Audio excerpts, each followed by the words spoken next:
Kim Jong উনের পরিবার বা তার সন্তানদের নাম ও বয়স নিয়ে উত্তর কোরিয়ায় কঠোর গোপনীয়তা রক্ষা করা হয়। তবে দক্ষিণ কোরিয়ার গোয়েন্দা কর্মকর্তারা বিশ্বাস করেন, বেইজিংয়ে কিমের পেছনে ট্রেন থেকে যে কিশোরীকে নামতে দেখা গেছে সেটি তার মেয়ে জু আয়ে। বার্তা সংস্থা রয়টার্স বলছে, চীন সফরে নিজের কিশোরী মেয়ে কিম জু আয়েকে নিয়ে বেইজিংয়ে গেছেন উত্তর কোরিয়ার নেতা কিম জং উন। সরকারিভাবে বাবার সঙ্গে জু আয়ের এটি প্রথম বিদেশ সফর। যুক্তরাষ্ট্রের সাবেক বাস্কেটবল খেলোয়াড় ডেনিস রডম্যান 2013 সালে কিমের পরিবারের সঙ্গে সময় কাটানোর সুযোগ পেয়েছিলেন। পরে এক সাক্ষাৎকারে তিনি একটি শিশুর কথা বলেছিলেন, যে শিশুটিকে তিনি কোলে পর্যন্ত নিয়েছেন। সেই শিশুই আজকের এই কিশোরী জো আয়ে বলে ধারণা করা হচ্ছে।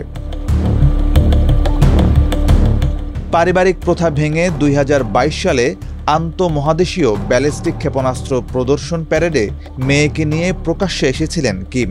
তখনই জু আয়ে সারা বিশ্বের নজর কাড়ে। বলা হচ্ছিল, তবে কি কিম পরিবারের উত্তরসূরি হিসেবে উত্তর কোরিয়ার পরবর্তী কাণ্ডারি হতে যাচ্ছেন জু আয়ে? এবারও অন্তত গুরুত্বপূর্ণ একটি আন্তর্জাতিক সফরে বাবার সফরসঙ্গী হয়ে আলোচনায় এসেছে জু আয়ে। 3 সেপ্টেম্বর চীনের রাজধানী বেইজিংয়ে আয়োজিত বিশাল সামরিক কুচকাওয়াজে অংশ নিতে উত্তর কোরিয়া থেকে সাঁজোয়া ট্রেনে চড়ে চীনে যান কিম জং উন। দ্বিতীয় বিশ্বযুদ্ধে জাপানের আনুষ্ঠানিক আত্মসমর্পণের দিনটি প্রতি বছর সাড়ম্বরে উদযাপন করে চীন।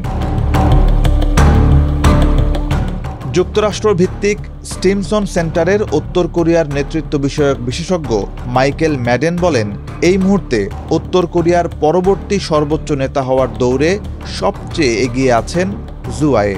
সে এখন প্রোটোকল সংক্রান্ত বাস্তব অভিজ্ঞতা অর্জন করছে, যা তাকে উত্তর কোরিয়ার পরবর্তী নেতা বা মূল ক্ষমতাধরদের একজন হিসেবে দায়িত্ব পালনে সহায়তা করবে।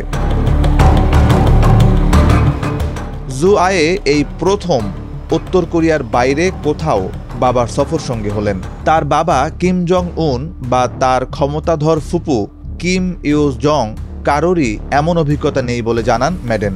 ম্যাডেন বলেন, সে বিদেশি নেতা এবং অন্যান্য উচ্চপদস্থ ব্যক্তির সঙ্গে পরিচিত হওয়ার এবং যোগাযোগের মাধ্যমে মূল্যবান অভিজ্ঞতা অর্জন করছে।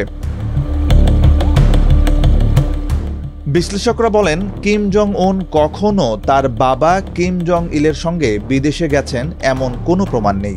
এমনকি কিম জং ইলেরও কখনো তার বাবা উত্তর কোরিয়ার প্রতিষ্ঠাতা কিম ইল সাংয়ের সঙ্গে বিদেশ সফরের অভিজ্ঞতা ছিল না।